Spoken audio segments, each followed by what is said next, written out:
ವರದಾ, ಇವರಿಬ್ಬರು ಮದುವೆಯಿಂದ ಶ್ರಾವಣಿ ಲೈಫಿಗೇನು ತೊಂದರೆ ಆಗಲ್ಲ ಅಲ್ವಾ? ನನಗೂ ಗೊತ್ತಿಲ್ಲಮ್ಮ. ಅಲ್ಲೇನು ನಡೀತಿರ್ಬೋದು ಅನ್ನೋ ಊಹೆ ಕೂಡ ನನಗಿಲ್ಲ. ಸಮಯ ಈ ರೀತಿ ಮಾಡಿರೋದ್ರಿಂದ ನಮ್ಮ ಶ್ರಾವಣಿ ಮೇಲೆ ಅಭಿ ಯಾವ ರೀತಿ ಎಗರಾಡ್ತಿರ್ತಾನೋ ಏನೋ.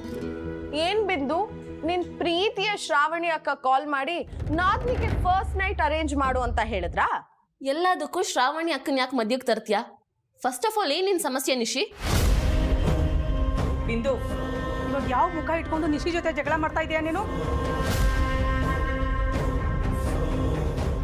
ನಿಶಿ ಏನೇ ಮಾತಾಡಿದ್ರು ನಾನು ನಿನ್ನ ಪರ ಮಾತಾಡ್ತಾ ಇದ್ದೆ. ಆದರೆ ನೀನು ವಾಪಸ್ ನನಗೇನು ಕೊಟ್ಟೆ? ಎಲ್ಲ ವಿಷಯನೂ ಮುಚ್ಚಿಟ್ಟು ನಾನು ಕುಗ್ಗೋ ಹಾಗೆ ಮಾಡಿದೆ. ಇಷ್ಟೇನಾ ನಿನಗೆ ನನ್ನ ಮೇಲಿರೋ ಅಭಿಮಾನ?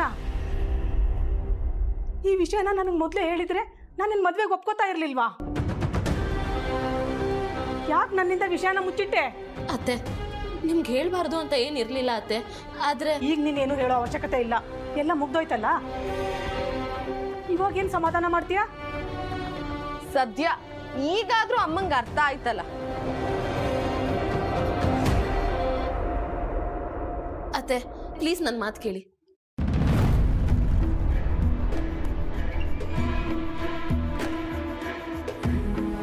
ಅಲ್ಲ ಬಿಂದು, ಯಾವುದೇ ವಿಷಯನಾದರೂ ನೀನು ನನ್ನ ಹತ್ರ ಆದರೂ ಹೇಳ್ಕೊತಾ ಇದ್ದೆ. ಆದರೆ ಇಂಥ ದೊಡ್ಡ ವಿಷಯನ ನನ್ನಿಂದ ಮುಚ್ಚಿಟ್ಟಿಯಲ್ಲ, ಆ ಬೇಜಾರು ನನಗೂ ಯಾಕೋ ತುಂಬ ಬದಲಾಗಿದೆಯಾ ಅನ್ನಿಸ್ತಾ ಇದೆ. ರೀ, ದಯವಿಟ್ಟು ಹಾಗೆಲ್ಲ ಮಾತಾಡಬೇಡ್ರಿ.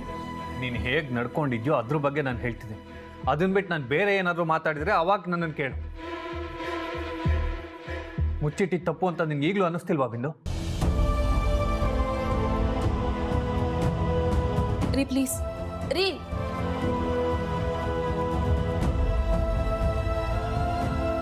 ಅಬ್ಬಾ, ಇಂಥ ಒಂದಿನ ಯಾವಾಗ ಬರುತ್ತೆ ಅಂತ ನಾನು ಕಾಯ್ತಾ ಇದ್ದೆ. ಸದ್ಯ ಇವತ್ತಾದ್ರೂ ಈ ಬಿಂದು ಏನು ಅಂತ ಎಲ್ರಿಗೂ ಅರ್ಥ ಆಯ್ತಲ್ಲ. ಏ ಬಿಂದು, ನಿನ್ ಬಂಡವಾಳನೆಲ್ಲ ಎಲ್ರ ಮುಂದೆ ಬಯಲು ಮಾಡಿದ್ದೀನಿ. ಇನ್ನು ಮುಂದೆ ಇವ್ರು ಯಾರು ನಿನ್ ಮಾತನ್ನ ನಂಬಲ್ಲ. ಯಾರು ಯಾಕೆ, ನಿನ್ ಗಂಡ ನಮ್ ವರ್ಧಣ್ಣನೇ ನಿನ್ನ ನಂಬಲ್ಲ. ಎಲ್ಲರ ನಂಬಿಕೆನೂ ಕಳ್ಕೊಂಡಾಯ್ತು. ನಿನ್ ಮೇಲೆ ಇದ್ದೇ ಕಣೆ ನಿನಗ್ ನರಕ.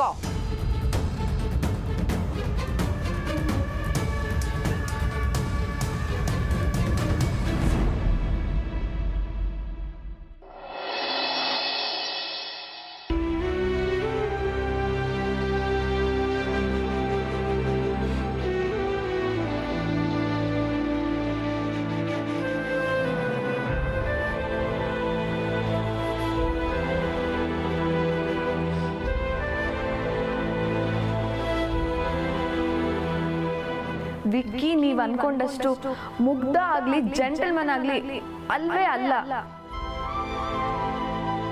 ನಾನ್ ಕಣ್ಣಾರೆ ನೋಡಿದ್ದೀನಿ.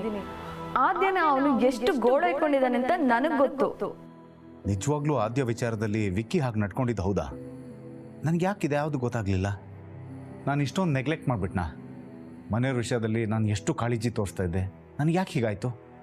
ಮನೇಲಿ ಏನು ನಡೀತಾ ಇದೆ, ಯಾರು ಹೇಗೆ ಅಂತ ಗೊತ್ತಾಗ್ದಿರೋಷ್ಟು ನೆಗ್ಲಿಜೆನ್ಸಿ ತೋರಿಸ್ಬಿಟ್ನಾ? ಅಭಿ ನನ್ನನ್ನ ನಿಜವಾಗ್ಲೂ ಕ್ಷಮಿಸೋದಿಲ್ವಾ? ಇದೇ ಸಿಟ್ಟನ್ನ ಇನ್ನ ಎಷ್ಟು ದಿನ ಹಾಗೆ ಕಂಟಿನ್ಯೂ ಮಾಡ್ತಾನೆ? ಮತ್ತೆ ನಾನು ಇವನಿಗೆ ಹೇಗೆ ಕನ್ಫೆಸ್ ಮಾಡಿಸೋದು?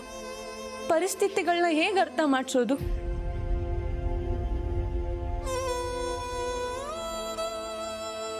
ನಾನೇ ಮತ್ತೆ ಮತ್ತೆ ಅಭಿನ ಮಾತಾಡ್ಸ್ಕೊಂಡು ಹೋಗೋದು ಬೆಟರ್ ಅನ್ಸುತ್ತೆ. ಹಾಗೆ ಬಿಟ್ರೆ ಅಭಿ ಕೋಪನ ಕಂಟಿನ್ಯೂ ಮಾಡ್ತಾನೆ ಇರ್ತಾನೆ. ಅಭಿ ಅಭಿ ಸ್ವಲ್ಪ ಮಾತಾಡ್ಬೋದಾ ಪ್ಲೀಸ್? ಅಭಿ, ನಿಂಗೆ ಒಂದ್ಸಲ ಹೇಳಿದ್ರೆ ಅರ್ಥ ಆಗಲ್ವಾ? ಮಾತಾಡ್ಬೇಡ ಅಂದ್ರೆ ಪದೇ ಪದೇ ನನ್ನ ಮಾತಾಡ್ಸಿ ಯಾಕೆ ಇರಿಟೇಟ್ ಮಾಡ್ತಿದ್ಯಾ?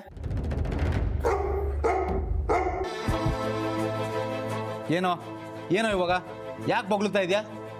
ನಾನು ಅವಳ ಮೇಲೆ ಕೋಪ ಮಾಡ್ಕೊಂಡಿದ್ದಕ್ಕೆ ನಿನ್ಗೇನಾಯ್ತು? ಪದೇ ಪದೇ ಅವಳನ್ನ ಸಪೋರ್ಟ್ ಮಾಡ್ತಾ ಇದೆಯಲ್ಲ, ನಿಂಗೆ ಗೊತ್ತಿಲ್ವಾ ಏನು ನಡೀತು ಅಂತ? ಈಗ ನನ್ನ ನೋಡಿ ಯಾಕೆ ಬೊಗಳ್ತಾ ಇದೆಯಾ? ಅವಳ ಕಡೆ ತಿರುಗಿ ಬೊಗಳು. ಓಹೋ, ಏನೋ ನೀನು ನನ್ನನ್ನೇ ನೋಡ್ಕೊಂಡು ಬೊಗಳ್ಬೇಕಂತ ಡಿಸೈಡ್ ಮಾಡ್ಕೊಂಡು ಬಂದಂಗಿದೆ. ಏನೋ ನಿಂಗೆ ಲಂಚ ಕೊಟ್ಲ ಅವಳು? ನೀನು ಮೊದಲಿಂದನೂ ನನ್ನ ಪಕ್ಷ ಅಲ್ಲ ಅಂತ ನನಗೆ ಮುಂಚೆಯಿಂದನೂ ಗೊತ್ತಿತ್ತು.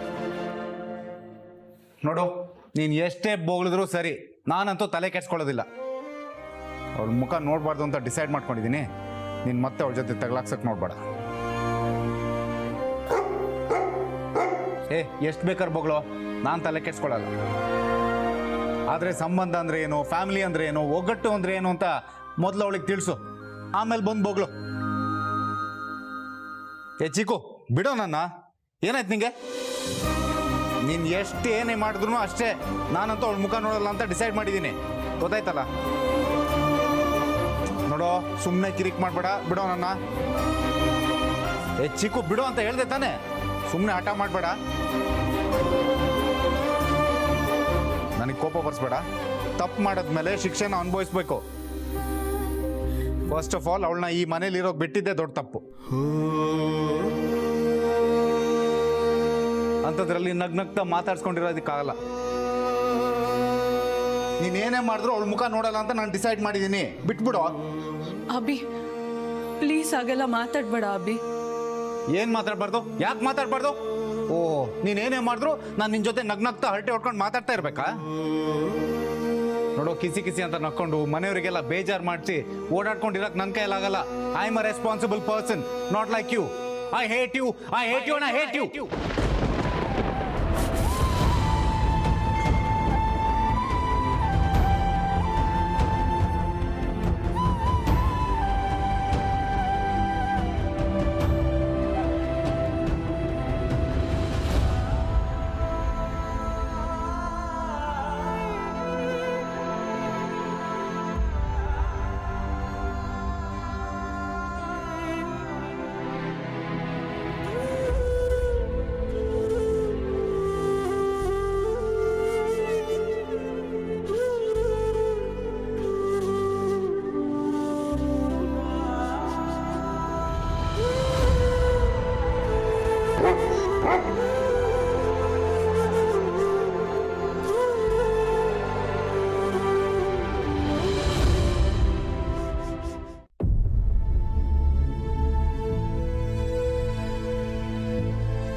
ಅಕ್ಕ, ಥ್ಯಾಂಕ್ ಯು ಸೋ ಮಚ್ ನಿಮ್ಮ ಸೀರೆ ನನಗೆ ಕೊಟ್ಟಿದ್ದಕ್ಕೆ.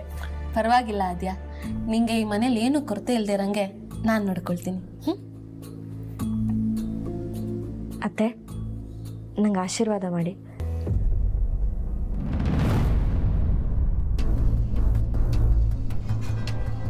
ಆದ್ಯಾ, ಇದನ್ನೆಲ್ಲ ಸೀರಿಯಸ್ ಆಗಿ ತಗೊಳ್ಬೇಡ.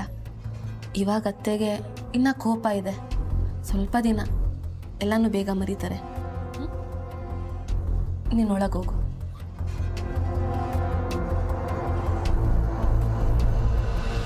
ಯಾಕಾದ್ಯಾ, ಒಳಗೋಗಕ್ಕೆ ನಾಚಿಕೆನಾ ಅಥವಾ ಅಮ್ಮಯ್ಯ ಏನನ್ನು ಮನಸ್ಸಲ್ಲಿ ಇಟ್ಕೊಂಡಿರಲ್ಲ, ಎಲ್ಲನೂ ಮರ್ತಿರ್ತಾನೆ.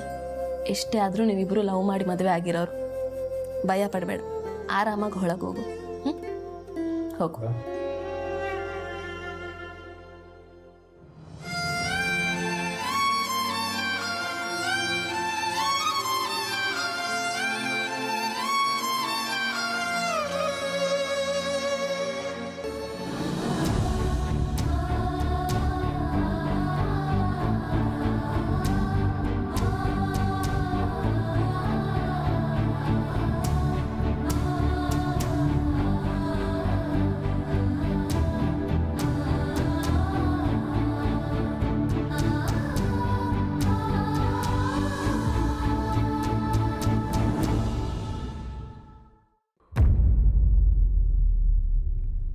ಅಮ್ಮಯ್ಯ,